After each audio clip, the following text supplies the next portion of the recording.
Hey there, everybody. You're listening to Our Introverted Lives. I'm your host, Justin Ross, and in today's episode, we're going to be talking about introversion and the COVID-19 pandemic.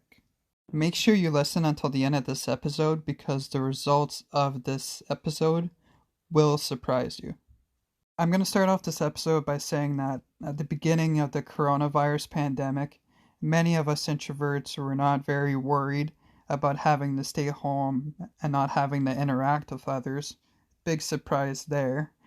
However, as the days turned into months, the loneliness started to get to many of us. There was a study conducted recently by the University of Wollongong, which is a school of psychology located in Australia.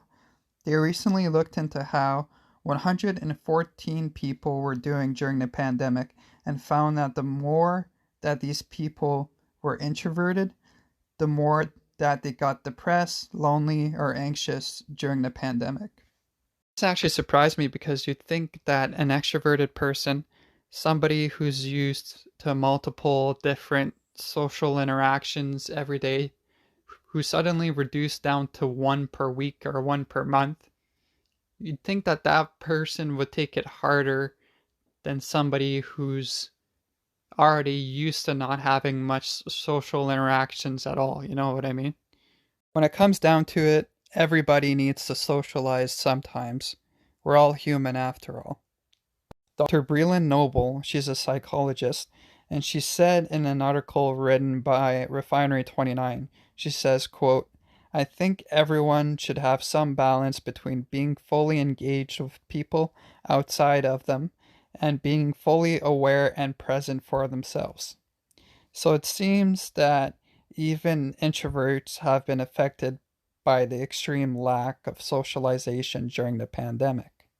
So it seems as though both introverts and extroverts had a social balance that worked for them before the pandemic hit, and within the last couple of years, the pandemic seemed to have tipped the scales of that social balance by setting such extreme social restrictions.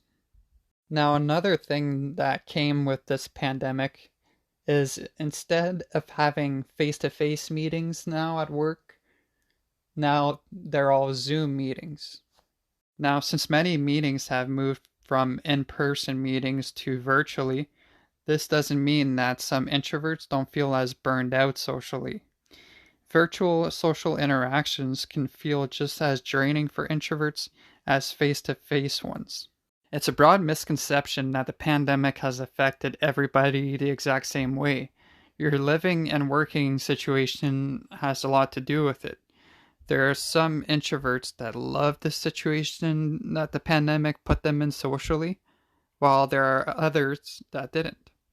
Some introverts feel as though the pandemic has turned them into extroverts because they so badly want the social interaction right now.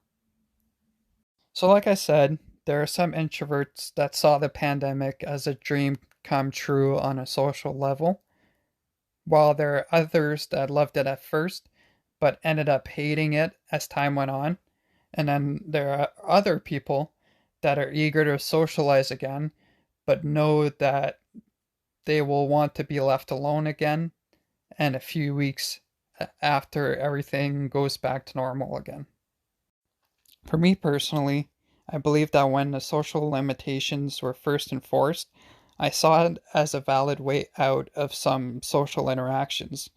But as time went by, it just made me realize how lonely I really was. Now, with the pandemic winding down and the restrictions are beginning to ease, I find myself going back to wanting to limit my social interactions again, but I definitely do not want to take for granted the ones I do have anymore.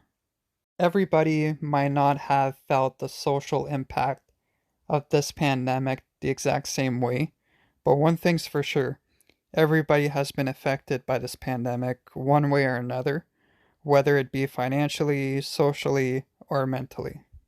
This concludes this week's episode. Thank you everybody for tuning in. If you're listening to this episode on YouTube, please click the thumbs up button underneath this video and subscribe to the channel.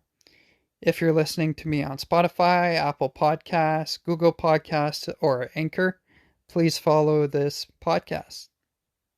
Thank you, everybody, and I'll talk to you guys in the next one.